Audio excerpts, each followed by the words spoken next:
Puspusan ngayon ang panawagan ng Bureau of Internal Revenue sa publiko na agad bayaran ng tama ang kanilang income tax return o ITR. Kaya naman sa mga hindi magbabayad, maaari silang managot sa BIR. Para sa karagdagang impormasyon hinggil dito, makakapanayam natin live dito sa PTV News Center si BIR Assistant Commissioner Attorney James Roldan. Sir, good morning po. Good morning po. Good morning po sa inyong mga tagapanood. Sir, nalalapit na naman yung deadline ng filing ng income tax return. Ano po ba ang target collection ng BIR ngayon? Well, ang target collection ng BIR ngayon ang pinakamalaki na target ever, no? Abot na ng mga 1.2 trillion pesos. Sir, sino po ba yung mga saklaw ng tax exemption? Tax exemption. Well, siguro una nating sagutin sino ba ang dapat magbayad ng buwis? Siyempre, yan ang mga lahat ng may kita kung ito ay sa negosyo o kaya sa sweldo, ito ang ating mga mamamayan na may kita ay dapat magbayad ng buwis. Yung mga exempted ay ito yung mga hindi ganun karami. Siyempre yung mga minimum wage earners at yung below minimum wage, yan ay hindi naman sila kailangan ayon sa batas na mag-file ng income tax return. Yes, sir. Ang Pilipino talaga may ugali na nagpapahuli, no? Gaya ng ginawa ninyo ng BIR nung nakaraang taon, dahil sa karaniwan na sa mga Pilipino na humabol sa deadline ng filing ng ITR, magdadagdag po ba ng tauhan itong darating na April 15? Yes, ang BIR ay handa na dahil nangyayari na to dati na maraming humahabol sa deadline o sa deadline na lang nagbabayad. Kaya ang BIR ay halos lahat ng tauhan ng BIR sa field office ay nakatutok para tulungan itong mga magpa-file ng income tax return hanggang April 15. Attorney, sakaling hindi magbayad ng ano po ba yung kakaharapin nilang mga kaso? Well, ang ating programa na nakatutok diyan ay yung ating rate program or run after tax evaders. Yan ay yung humahabol sa mga hindi nagfa-file ng income tax return bagamat sila ay may kita sa negosyo o sa mayroon silang sweldo. Meron din tayong programa, yung Oplan Kandado. Ito naman yung mga hindi nag-i-issue ng resibo, gaya ng mga ibang hardware, restaurant, supermarket, na kahit na sila ay naabiso, ay tuloy-tuloy pa rin sila hindi nag-i-issue ng resibo o hindi sila nagre-rehistro sa BIR, sila ay nakakandado yung kanilang negosyo, ipinasasara. So yan ang dalawa nating programa na nakatutok sa mga hindi nagbabayad ng tama. Sir, dito po sa may Oplan Kandado, kamakailan meron kayong pinasarang 3 restaurant dyan sa may Quezon City. Ito po bang 2013, marami kayong nakaambang ipasarang mga kagayang establishmento? Well, tuloy-tuloy naman ang Oplan Kandado. Ito ay ilang taon na rin itong programa. At basta malaman na hindi kayo nag-i-issue ng resibo o hindi kayo nakarehistro, kayo naman ay aabisuhan muna at kayo ay babantayan o may surveillance. Kung bagamat yung abiso at yung surveillance ay tuloy pa rin yung inyong violation, kayo ay ipapasara dito sa part yun ng Oplan Kandado program. Meron din naman tayo ng rate program. Ito nga po yung programa na kung nabalitaan nyo, kahapon nakasuhan po ang isang popular na actress, model. Ito ay bunga ng ating Run After Tax Evaders program. Kaya kung kayo ay non-filer, bagamat meron kayong kinikita o kaya yung i-file na tax return pero ito ay grossly underdeclared, pwede kayong makasuhan under the rate program. At ang parusa dito ay kriminal o pwede kayong makulong kung kayo ay makasuhan under the rate program. Sir, balikan lang po natin nung nakaraang linggo, no? May naganap na Federation of Filipino-Chinese Chambers of Commerce and Industry Incorporated kung saan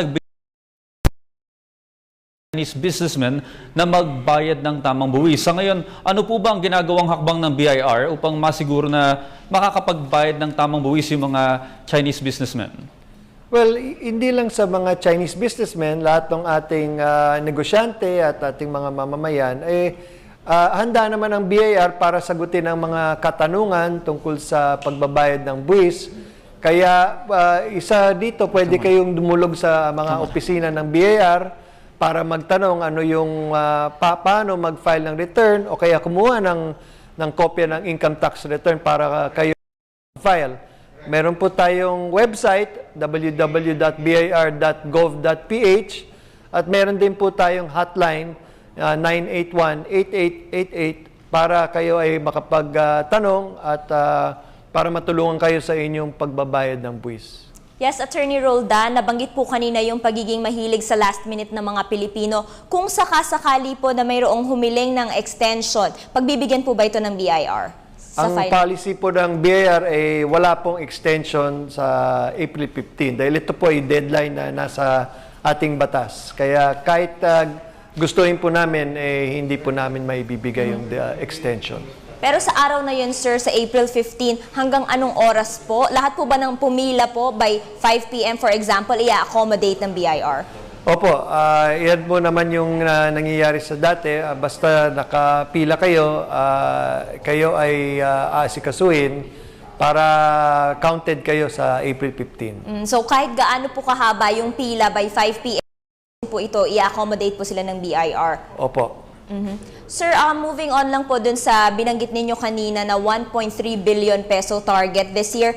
How close are we to achieving that target and how confident are we na maa-achieve po natin ito? Actually, 1.3 trillion po Trillion, yan. yes. Actually, nasa Abril pa lang ho tayo, mahaba pa ho yung taon. Ngayon po, maganda naman po yung collection natin. Mas mataas kesa nung sa isang taon. Pero malalaman natin to siguro later in the year kung gaano kalapit o kung ating lalampasin itong target na ito. Pero for this period, sir, first quarter, yun po bang target natin for the first quarter na achieve po ba natin, for example? Hindi ko po dala yung datos at hindi ko po na pero ang alam ko po ay mas mataas po ang ating collection so far compared to last year. Well, that's good news, no, sir? Po kanina yung rate o yung Run After Tax Evaders Program. Bale, dito po sa mga kaso po na fina-file natin sa Department of Justice, ilan na po yung nag-succeed o na-i-file po sa mga korte? Marami na po tayong na-i-file na umabot na po sa korte. At actually, meron na tayong isang conviction na kuha. Ito yung isang kaso na involving a network marketing agent na napakalaki ang kinita, hindi nag-declare ng tamang income. At siya ay nakasuhan, na umabot na po ito sa Supreme Court at naging final and executory na po yung judgment. Siya po ay ngayon ay hinahabol dahil siya ay ayon sa desisyon ng Supreme Court ay dapat siya ay makulong. So makulong at magbabayad pa po siya ng tax na dinefraud po niya from the government. Nag-uusapan natin dito, sir. Well, dahil nakalimutan ko na exact figure, pero several million pesos. Opo. Opo. So, bale, sir, kasi last year po, over 100 na po yung na-file sa DOJ. So, and nabanggit niyo po kanina na meron na pong isang na-convict. Of the over 100 po na na-file, isa pa lang po ba yung conviction o yung meron pong development? Isa pa lang po yung conviction, pero marami na rin po tayo mga pending sa korte. Na karamihan sa Court of Tax Appeals, ongoing yung mga hearing, yung iba ay meron ng desisyon at na-elevate syempre yung mga may desisyon, yung naapektuhan ng desisyon ay mag-a-appeal yan. Kaya iba ay nasa Supreme Court at under appeal. Sir, high-profile personalities lang po ba itong na nasa-subject under the Run After Tax Evaders Program? Well, yun ang ating priority dahil gusto natin ng publicity dito sa ating programa. At kung yung maliliit lang ating ita-target, hindi natin makukuha yung publicity na kailangan natin. Kaya ang unang priority yung mga, yung kilala sa ating lipunan, kaya yung may malalaking kita, para ang impact nito ay mas maganda, para naman malaman ng ating mga mamamayan na seryoso tayo sa ating programa. Sir, I'm just curious, para po dun sa mga kababayan natin na, well, they were able to evade their tax, pero this time po gusto na po nilang magbagong buhay at bayaran yung mga tax po na ipon. May pag-asa po ba para sa kanila? Opo, ang aming payo ay kung kayo ay at kayo lang makakaalam na hindi kayo nagbayad ng tax. Syempre, pwede rin namin malaman dahil sa aming mga ginagawa sa opisina. Pero ang magandang gawin ay mag-file ng return o kaya mag-file ng tamang return, meaning amended return, i-deklara yung tama, ibayaran yung tamang buwis. Kung man amended return, may konting penalty yan at interest, pero mas maliit na problema yung kesa yung makasuhan kayo under the rate program. Yes, good morning, Attorney. Attorney, nabanggit natin kanina na pag-usapan natin yung mga last-minute Filipinos. May plano po ba ang BIR na magkaroon ng online payments regarding this? Well, meron tayong programa, pero ito ay hindi pa para sa lahat yung electronic filing and payment system. And na-expand na yung coverage nito, pero sa ngayon ay meron pa rin tayong manual filing. Isang dahilan din naman doon ay hindi readily accessible para sa lahat yung mga computer or internet connection.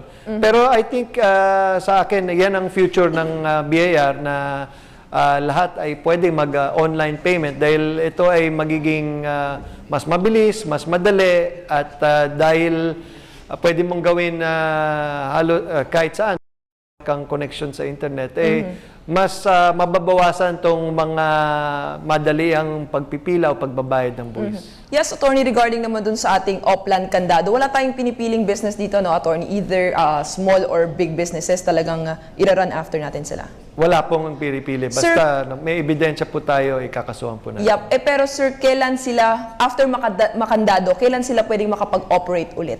Ang pwede sila mag-operate kung sila ay nakandado ay mag-comply sila. So, usually yan ang magrehistro or mag-issue sila ng, kumuha sila ng resibo at umpisa nila mag-issue ng resibo na mga transaction nila. Sir, napag-usapan din natin yung ating tax evader program. Sir, kamusta yung paghahabol natin sa mga lawyers and doctors? Well, kasama po to sa rate program. Tuloy naman po. Basta meron tayong ebidensya, well, tayo yung nakakaso. Meron tayong po recently mga accountant. Ito isang paalala rin sa ating mga taxpayer. Meron po kasi tayong nakasuhan na accountant na yung sila ay yung nag-aasikaso ng tax payment ng ating taxpayer. Tumanggap sila ng pera pero hindi nila ibinayad sa BIR at ibinulsa nila yung tax payment. Yung taxpayer na pilitan magbayad ng ulit, maglabas ng pera ulit para magbayad ng buwis. So parang 2 beses siya nagbayad ng buwis. Pero under the rate program, itong accountant na ito na hindi ibinayad o hindi ginawa yung kanyang duty as accountant or yung as an agent of the taxpayer, siya ay nakasuhan under the rate program. So paalala po yan na kung kayo ay magbabayad at meron kayong accountant na gagawa niyan para sa inyo o kahit sino man nagagawa, siguraduhin pong ito ay accredited tax agent ng BIR para maiwasan ang sitwasyon na maloko o panloloko. Sir, malihis lang ako ng konti. Malapit na naman yung election, yung ating midterm election. Kamusta po ang monitoring ng campaign funds ng BIR? Well, tuloy-tuloy pa to, pero siguro ang pag-audit nito ay gagawin po pagkatapos na po ng election. Okay. Sir, lastly yung panawagan po para sa publiko, para sa pagbabayad ng buwis. Well, papaalala po ako sa ating mga mamamayan na tayo ay magbayad ng buwis sa tamang oras. Malapit na po yung April 15, mas maaga, mas maganda. Tayo ay, kung meron tayong mga katanungan, dumulog po tayo kaagad sa mga opisina ng BIR para magtanong at malaman kung paano or makakuha ng kopya ng ating mga tax return. Ngayon, papaalala ko rin po sa ating mga mamamayan, gaya na sinabi ko po kanina, kung mayroong ahente o na tutulong sa inyo, ay siguraduhin po nyo na gagawin nila yung tama, babayad nila para sa inyo yung buwis. Siguro, magandang safeguard dyan, huwag kayo magbigay ng cash, nagbigay kayo ng cheque na ibabayad, at yung cheque, ipangalan nyo po sa Bureau of Internal Revenue para maiwasan po yung sitwasyon na yung pera ay hindi pumasok sa gobyerno. Sir, maraming salamat po sa lahat ng impormasyon Salamat na po. ibinahagi niyo sa amin ngayong umagang ito. Salamat din po. Nakapanayam natin si BIR Assistant Commissioner Attorney James Roldan